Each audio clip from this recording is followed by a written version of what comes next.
Grace to you all this morning and peace from God our Father and from our Lord and Savior Jesus the Christ. Amen. So it's so good to be together again today. God's work in our hands is a Sunday set aside by the ELCA that just began a couple of years ago to remind us of what Paul said in the reading from Romans today, that love is the fulfillment of the law. And we remember that the basic commandment we have as Christians, as members of God's family, is to love your neighbor as yourself. And in this world that has so many problems, and those problems definitely put pressure on our own lives, we sometimes wonder what we could do. And we could do what God puts before us. And this congregation certainly knows that in many ways, that we reach out with prayer, with financial support, with our own effort. And so this morning we wanted to talk to you a little bit about the mission trip that we did up in Schoharie. Pete, if you could turn the lights. If you can't see that because of my big fat head, move to the middle of the church. There you go. That's my pastoral care, huh? I just happen to be here so I can change the slides. So last year we took a mission trip up to Schoharie and saw that the need was great, so we returned at the beginning of July this year. Just a brief update on Hurricane Irene, which devastated the area. It has been kind of eclipsed. It came between Hurricane Katrina and Hurricane Sandy, so we don't think about Hurricane Irene so much. It happened to be the 7th worst hurricane in U.S. history. 56 people died as a result of Irene. The hurricane, not the member of Emmanuel, we want to clarify. And over $15 billion worth of damage was caused by this hurricane. One of the big problems was the fact that when it hit Brooklyn, it turned inland and went over Schoharie. So that was a big source of the problem. This is Schoharie County. You can see where we are. Schoharie County is just to the west of Albany in New York State, and was one of the counties devastated, along with many other states, by Hurricane Irene. There's a fairly famous view, one that we were privileged to see while we were up there, of the Schoharie Valley, which was a critical area, especially during the American Revolution, because it's such a fertile place, and agriculture is still the primary economic endeavor in that area. This is on a normal day, and then this is the result of Hurricane Irene coming in and flooding the area pretty badly. The Schoharie Creek follows that green curve to the top of the picture, and that's what overflowed into the surrounding area and devastated many of the homes. This is one picture that they showed us while we were there of the water and mud coming down the street at a fairly low level. I'll show you another picture in just a second. But then what happened in the aftermath was that the folks all they could do is take everything out of their first floor. You can see the mud stains on all of the furniture that's out, and eventually it was all hauled away. Most of the first floor furniture, as well as walls and floors, were severely damaged and unusable after the storm.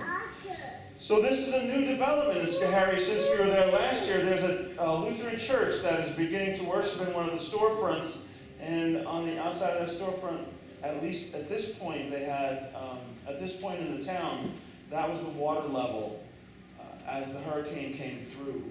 It reached much deeper levels in other parts of the town, of course, depending on their elevation. So, what did we do in Schoharie with your support? And Emmanuel was tremendously supportive, and we really appreciate that. Not just in terms of the folks that came, and I'll show them to you here. This is part of our group. We had people coming in and out all week, but this is part of our group. You can see the smiles on our faces because we're very eager and anxious to get to work, and we had a very fulfilling week. Last year we did a lot of demolition. This year, not as much, but still some of that was required. Remember, the hurricane came through in 2011. So this year we were being involved in places that were not taken care of before. This is the Schoharie Reformed Church, right on the main street in Schoharie. It was the center of recovery efforts for the village, and as a consequence, its own renovation had gone untended. So part of the crew went in there, and our job was simply to take down all the plaster and wood and sheetrock that happened to be in one side aisle. Sounds simple, right? Well, as you can see, this is Rachel Langton, and she's using a Sawzall to cut out the sheetrock. And This is a picture of the dust that was generated as that work was done, as plaster walls were taken down. All the work was done pretty much by hand, sawzalls, hammers, and then once that area was cleared, you can't really see it here, but there's just a faint outline of a person here. So there was somebody actually standing in the middle of all that dust as it came down. And proper precautions were taken. We had to wear respirators respirators and goggles. This is Linda Nicholson's daughter, Cindy. She came with her son, Hayden, and helped out. Or surgical masks to help from inhaling too much of the dust. And then it was all picked up by hand and carted out. Several dumpsters were filled with debris just from the one side aisle of the church. But the result was that after all the plaster and sheetrock were taken down, then the beams had to be gone over and all the nails taken out so that new sheetrock could be placed up on the ceiling area. And that's on the right of your picture is the aisle that was cleared out as the church begins to rebuild. Most of what was removed was debris, but any boards that could be salvaged were, and then they were washed down so they could be reused in the church. This is one of our God sightings. We're noticing God sightings all over the place. And just the configuration of those boards was one of those God sightings that we had. I was so impressed with the willingness of our Emmanuelites to do anything that was necessary. So as a result of generating all that dust in the church, their folding chairs got full of dust. So there's Marianne and Linda and Aiko washing chairs. Not glamorous, but necessary and helpful to the church. So they were willing to do that. And I was really gratified to see that. Just whatever it takes, right? Light in your corner. The other major endeavor that was undertaken was a Lutheran pastor in town. His house got flooded, and he too focused on helping other people. So what they did after the flood was to take many of their possessions, put them in these kind of containers, and just put them outside in temporary shelters.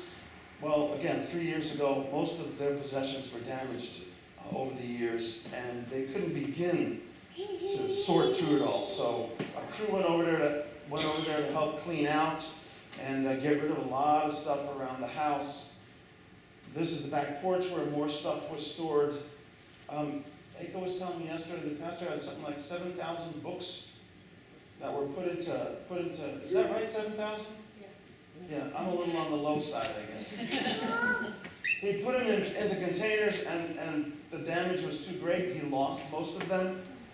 The insurance company said, this will give you another side of the struggle, right? The insurance company said, we will reimburse you for those books if you can tell us the name of the book, I think it was a publication date, and how much it cost, when you bought it, and how much it cost you. How many of you could do that with the books in your house? So most of the books were a total loss for him. But the other effort was to grade around the house so that it wouldn't be as subject to floods again. And again, all this work was done by hand. The sides of the house were cleared out by a willing team.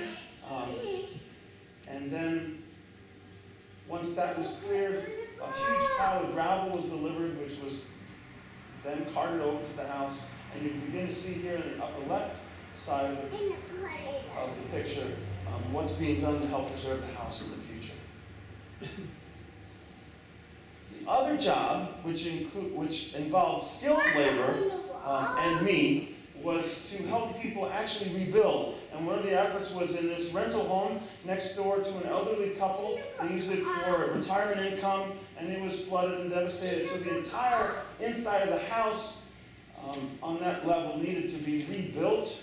We were one of several crews that had come in. We were redoing a floor on the first floor in the bedroom, and slowly we're able to rebuild the supports of the floor and then put down plywood so that it could be rented out again and they could recover that income. The next slide is a little scary. They actually let me use power tools. Nobody was harmed, and my foot was not squeezing the floor. So I was Another effort was in an attorney's office, which was devastated. On Monday, a crew went in there, and swept out the whole, you guys swept out the whole office, right? And they came back covered with red dust from all the brick that had been deteriorated because the office was vacant for 3 years. And then after that, we came in and did some sheetrocking to help make the office usable again for the lawyer who's been working out of his house. And then a group went up to a local town called Middleburg, a nearby town. This space is being renovated to serve as a restaurant. We learned from that it's important not just to do the physical rebuilding, but the economic rebuilding as well. So a crew went up there to paint and help to get the place ready so that the owner would incur fewer costs in order to bring more business back into the area. So here's Rachel and Jim and Donna, and they're painting, and Susan Pate working on the door and making the place presentable. There we are. I love this sign. It says "Building the Kingdom," and that's what we're doing, building or rebuilding. There's another one of those God sightings in the wood outside the pastor's house. We did have some time for fun, but I'd say that all in all, it was a great success. This is Luke not falling off a ledge. Thanks be to God. And I wanted to share that much with you to let you know what we did and to thank you so much for your support, your prayers that made that possible. At least two of the people are going to share a little bit with you. Irene, would you like to come up and just talk about your experiences on the mission trip? And Pete, if you could have the lights up again.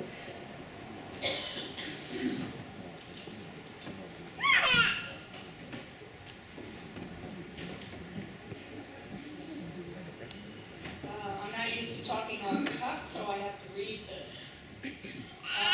Pastor Paul had asked me to give reflections on our trip at Schoharie. I have to preface my calling by calling it my adventure to Schoharie. First of all, Susan Pate and I traveled and roomed together, which immediately made the driving and the living together very comfortable. Also, I was so impressed by the organization by Mary Ann and Ego from beginning to end. On Monday morning, we were given our assignments, and I was lucky enough to team up with Mary Ann and Cindy, Linda Nicholson's daughter, who were two strong, hard-working women who tolerated this older person. We were to sweep out the floor covered with, and Pastor just mentioned it, to sweep out the floor covered with red brick dust, which really didn't want to leave the floor. These two ladies with strong arms and a vacuum conquered it over. The next day I was assigned to the SALT office to do data entry work. I had to enter on all the names of all the volunteers, not just our own, the hours they worked, and what terms they were on, what teams they were on. The whole process was a learning experience, but the Vista young people were so kind and helpful by teaching and answering my many questions. Then I joined the team that scrubbed the old boards from the Reformed Church, preparing them to be reused. Did you know that leaving soapy foam on old boards deters the formation of mold?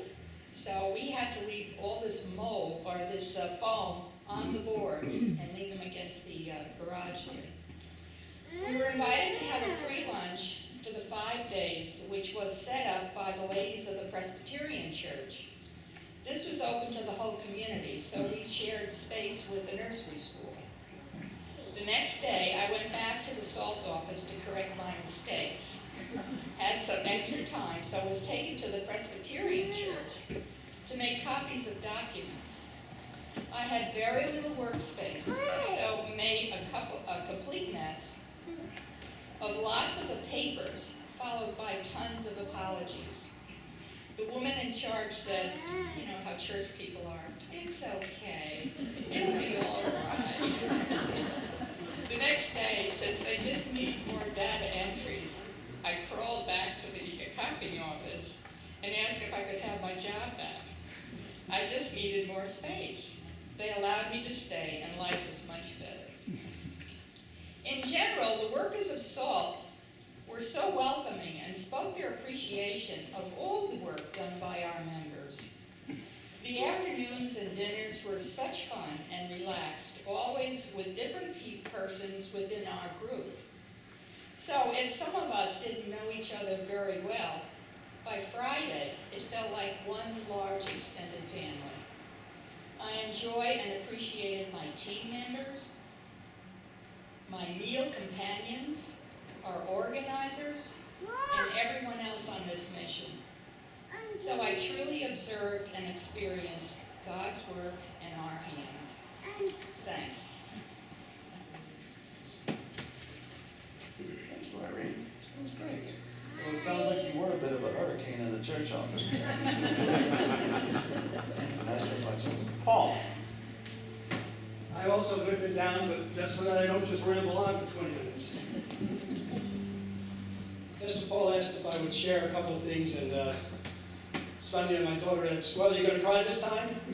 And I said, well, no, because it can get a little emotional. It's an emotional thing for me. I'm getting to be an emotional old guy, I guess. But even though it was my first mission trip with Emmanuel, I kind of knew what to expect. Barbara, Sonia, and Nancy had gone to Schoharie the year before, and some of them went to Mississippi a couple of years back. Eric and Karen went also there. I knew that it would be a special time of service and of community, a great time to be together and to get some work done. I knew in my head that I had not experienced. I knew that it would be good to spend time with some of the people in that upstate community, to listen to their stories, to support them by just being there. I knew in my head that I had not experienced. I knew that the work would be rewarding, no matter what we would be doing. I knew in my head, but I had not experienced. Well, now I have experienced, and I am not disappointed. Actually, I was amazed.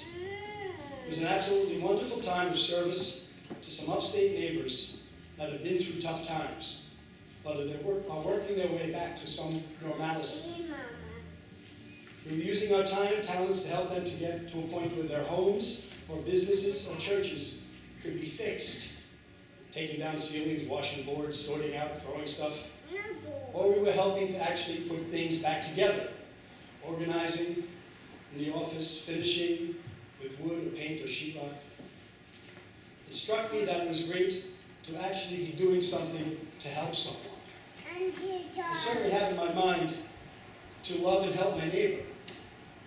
And so often in my daily routine, that seems to translate into holding a door open or letting a car merge a line in front of me, or throwing a quarter or a dollar to someone on the street. Or to just keeping an even temper and not getting ticked off with the stupid stuff that's going on around. But now I was actually doing something. We were actually accomplishing something together. We so often talk about service and action to be a positive end. And here we were doing it. Actually doing something. I know I shouldn't be that surprised, but I was amazed and joyful in it. Before, I knew in my head, but now I had experienced. Taking into account how many of us were there and the number of hours that we were working, our group got a fantastic amount of work done. None of us were experts at what we were doing. But dumpsters got filled, sheetrock got screwed in, damaged finishes got demolished, floors were rebuilt, office work was accomplished, although sometimes reaccomplished again. Paint was applied, and more. Real stuff was done. Maybe again I shouldn't be surprised, but I am. Let me share with you a couple of God sightings from our trip. You can fill in the blanks of meaning in your mind, or ask someone from the group about them later. They probably cited them too. The Schoharie area is beautiful. It was swept by floodwaters years back, but it's a great area to take a walk, or a drive, or a motorcycle ride, or to just sit and stare off into space. There's lots to do there. The place has vistas that are different than New York City or Westchester. It's a godsend. The people of Schoharie are friendly, open, and thankful for the help that has come to them. They share their stories. It's a godsend. We had great weather while we were there. Great sun, great temperature, great rain, just lots of great. It was a godsend. And as I said, we got some real work done. Not just busy work, but all kinds of things that needed to be done, but for various reasons had not been done. Much around their lives had been unexpectedly swept away, and years later it's still a struggle. struggles of money, of time, of energy, of depression. And we were there to help and got more done than I would have imagined in the time allowed. But God sang. No one got hurt. We were doing stuff that we did not usually do or have much experience with, and no one got really hurt. That's a God sign. It was wonderful to work with and hang out with fellow Emmanuelites, getting to know each other. To God sign. Someone said it was great to spend time with such a wonderful group of people. It's very true. But we were the same people that we had been before and are now. What was different was the added element of being the body of Christ on the move.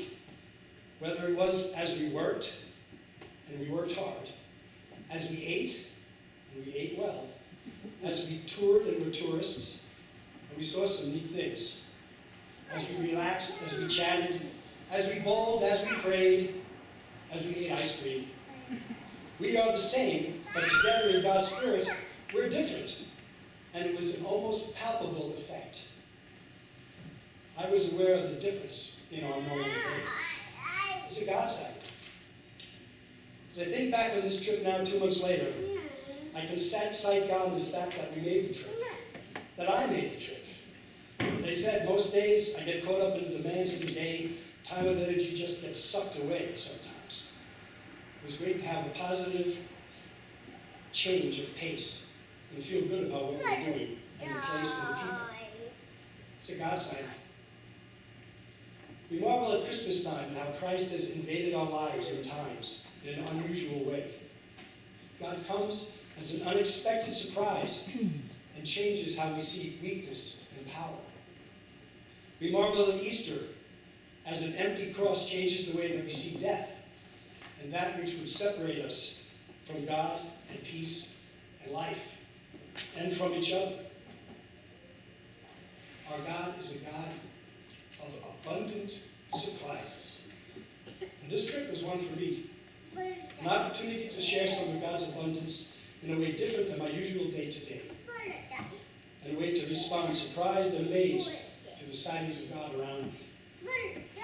God intervened in a special way. A trip like this may seem like a crazy way to take a vacation, but what am I expecting from a vacation? Some new experience? Absolutely. Some relaxation? Absolutely. Some fun with friends and family? Absolutely.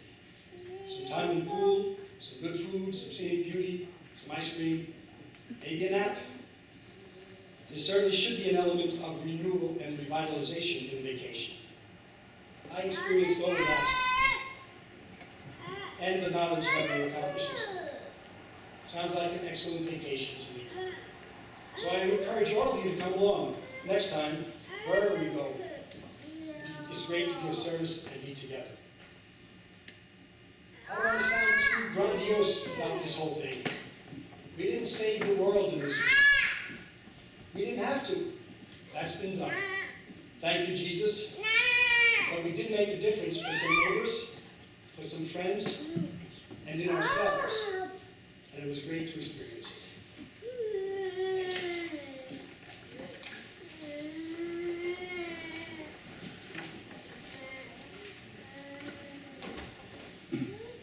Did anybody else? Linda, yes. You didn't ask me to speak. I didn't ask you to speak, but if you wanted to, can I invite you to come up so people can hear you well?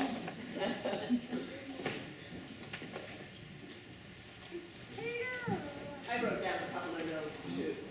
I said about names.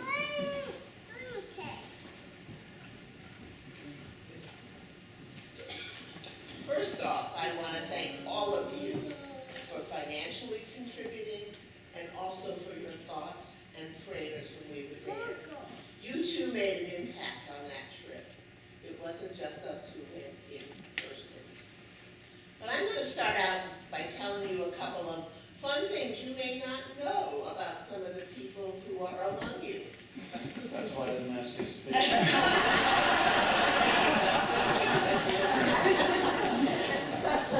First of all, I was lucky enough to drive with Aiko and Akimoto Miyoto. And let me tell you, snacks, we had par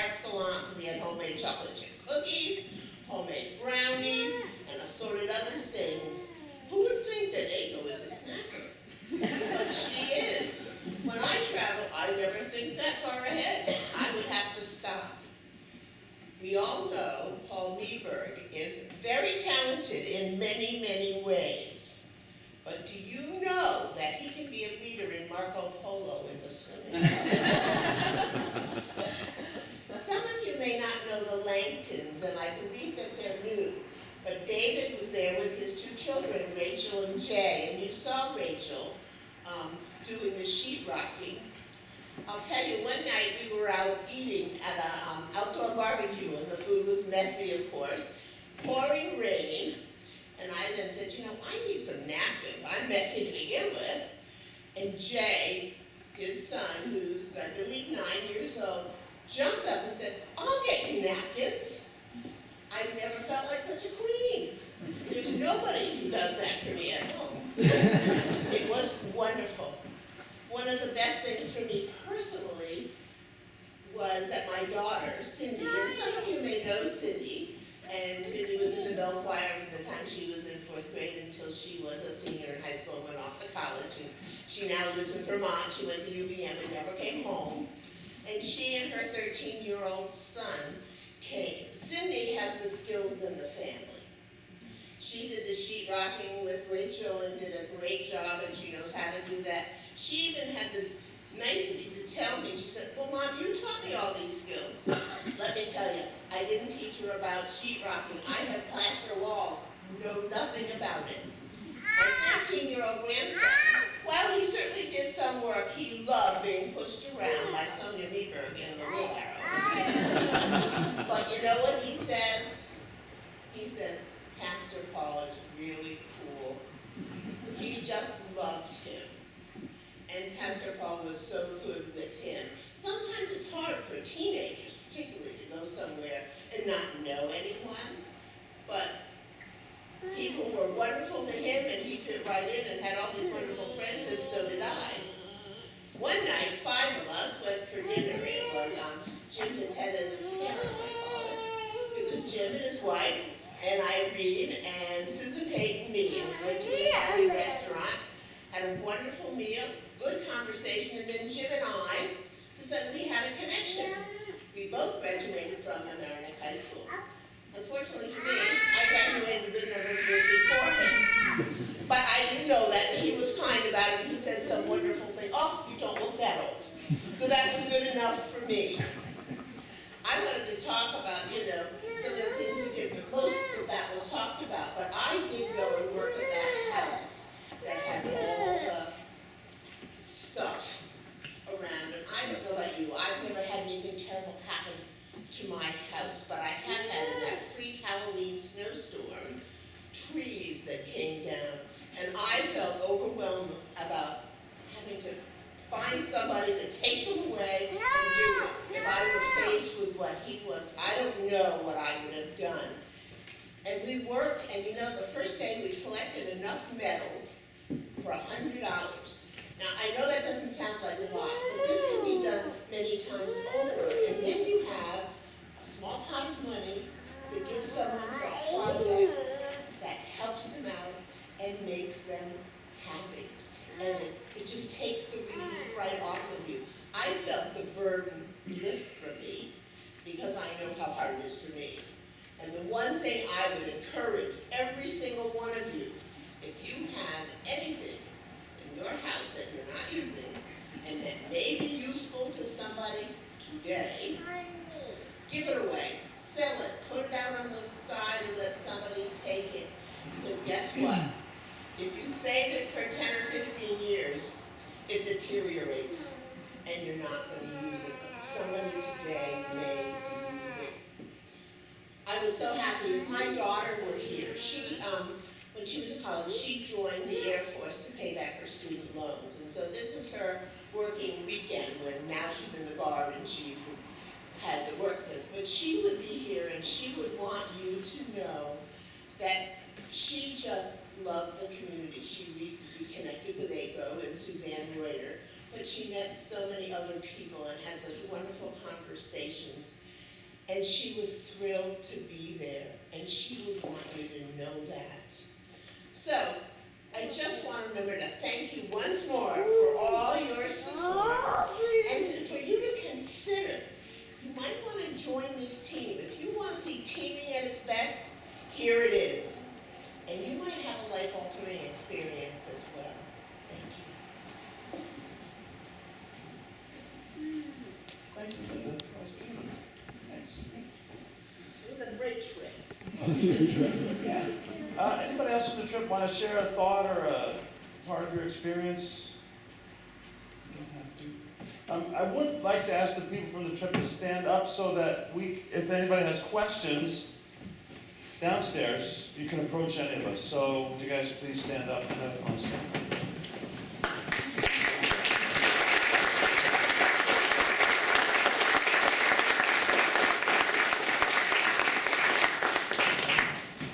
Thank you. And again, Irene, Paul, Linda, thanks. Great job. And I think you communicated well what it meant to us to be able to give of ourselves and let God's work be done through our hands. So we will continue with our sermon now.